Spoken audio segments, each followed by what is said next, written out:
श्यामानी maths classes में आपका हार्दिक स्वागत है।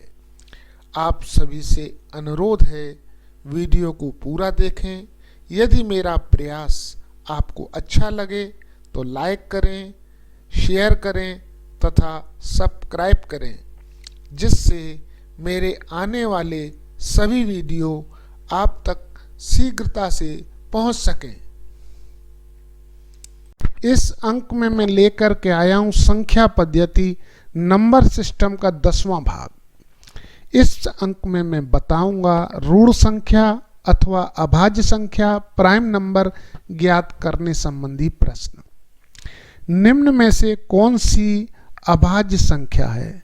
इसमें दिया है ऑप्शन 161, 221, 373, 437। किसी भी संख्या को ऋण अथवा अभाज्य है या नहीं ये ज्ञात करने के लिए सबसे पहले उसके बाद वाली वर्ग संख्या ज्ञात करते हैं। तो ये हमारी जो है 161 है। 161 है तो हम उसके बाद वाली अभाज्य संख्या ज्ञात करेंगे। तो ये हमारा जो है 12 का स्क्वायर हमारा होता है 144। 13 का स्क्वायर होता है 169। तो 169 इससे बाद वाली संख्या आ चुकी है।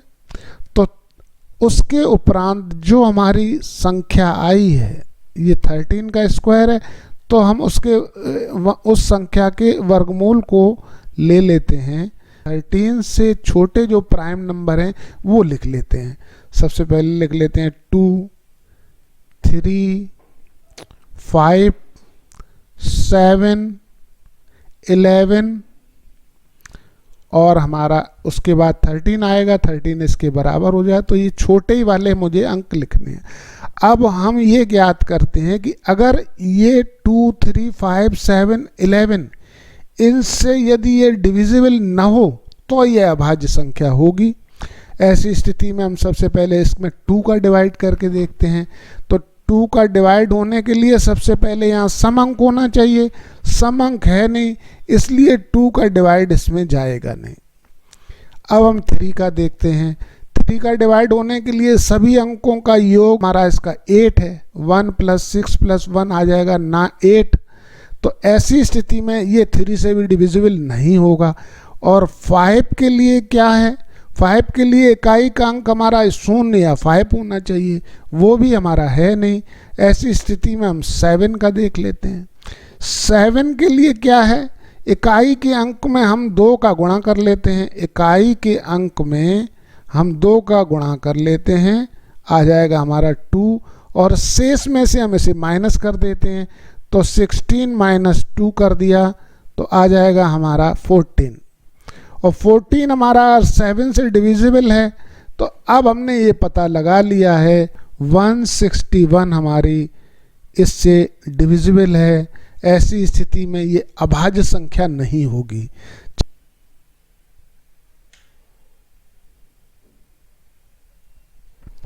चलते हैं नेक्स्ट संख्या की ओर। ऐसी स्थिति में अब हमने ऑप्शन ले लिया है 221। अब 221 से हम देखते हैं कि कौन सा ऐसी वर्ग संख्या है जो इससे अधिक हो। 14 का स्क्वायर इक्वल टू आ गया 196 और 15 का स्क्वायर आ गया है हमारा 225। 225 इससे अधिक हो गया। अब 15 से छोटे प्राइम नंबर लिख लेते हैं। तो 15 से छोटे 2 हो गया, 3, 5, 7, 11, 13 तक ही रहेंगे। ऐसी स्थिति में हम 2 का इसमें डिवाइड करके देखते हैं तो इसमें 2 का डिवाइड जाएगा नहीं, क्योंकि इकाई का अंक हमारा सम नहीं है। इसलिए अब 3 का देख लेते हैं। 3 का जाने के लिए इन सब का टोटल 5 आ रहा है, 3 का भी जाएगा नहीं। इस तरह से 3 से भी डिविजिबल नहीं है, 5 के लिए ये आवश्यक है कि इकाई का अंक 0 या 5 होना चाहिए, इसलिए 5 से भी नहीं जाएगा। 7 का लिए इकाई के अंक में हम 2 का मल्टीप्लाई कर देते हैं और शेष में से घटा के देखते हैं, यानी 22 में 2 हम माइनस कर देते हैं, तो ये आ जाएगा हमारा 20 और वो 2 से डिविजिबल नहीं है। ऐसी स्थिति में 7 से भी नहीं होगा। 11 का देख लेते हैं, सम अंकों और विषम अंकों का टोटल डिफरेंस। सम अंक हमारे इसके आ गए हमारे 2 और विषम अंक का टोटल आ गया 3। 3 में 2 जाएगा तो हमारा 1 आ जाएगा, तो 11 से भी हमारा डिविजिबल नहीं है। ऐसी स्थिति हम 13 का देखते हैं। 13 से डिविजिबल होने के लिए इकाई के अंक में सबसे पहले हम 4 का मल्टीप्लाई कर देते हैं, तो 4 का मल्टीप्लाई करेंगे तो आ जाएगा 4 और इसे शेष बची हुई संख्या से हम जोड़ देते हैं तो आ जाएगा हमारा 26। इसको मैंने जोड़ दिया है तो 26 हमारा आ गया जो 13 से डिविजिबल है। ऐसी स्थिति में ये हमारी अभाज्य संख्या नहीं हो सकती। चलिए हम इसको छोड़ देते हैं। अब चलते हैं नेक्स्ट संख्या की ओर, 373। 373 के लिए हम वो अब स्क्वायर संख्या ज्ञात करते हैं इससे बाद वाली, तो उसके लिए हम 20 का स्क्वायर निकाल लेते हैं, आ जाएगा हमारा 400 और 19 का स्क्वायर हमारा होता है 361।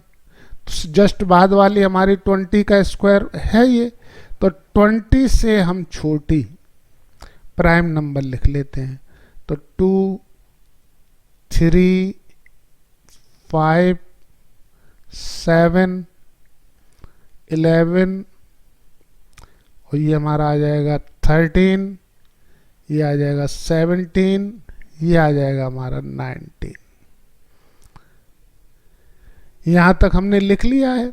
ऐसी स्थिति में अब हम 2 का मल्टीप्लाई डिवाइड करके इसमें देखते हैं, तो 2 के डिवाइड के लिए इसमें सम अंक नहीं है तो वो भी नहीं जाएगा। 3 के लिए इसमें टोटल 13 आ रहा है इसलिए 3 का भी नहीं जाएगा। 5 के लिए इकाई का अंक 0 या 5 होना चाहिए इसलिए 5 का भी नहीं जाएगा। 7 के लिए इकाई के अंक में हम 2 का मल्टीप्लाई कर दें, आ जाता है 6।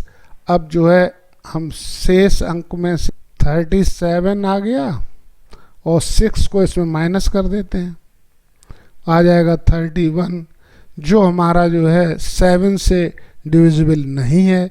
ऐसी स्थिति में हम 11 का देखते हैं।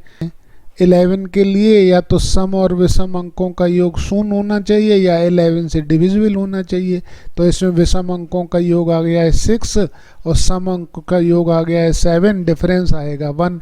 ऐसी स्थिति में ये 11 से भी जाएगा नहीं। 13 का देख लेते हैं।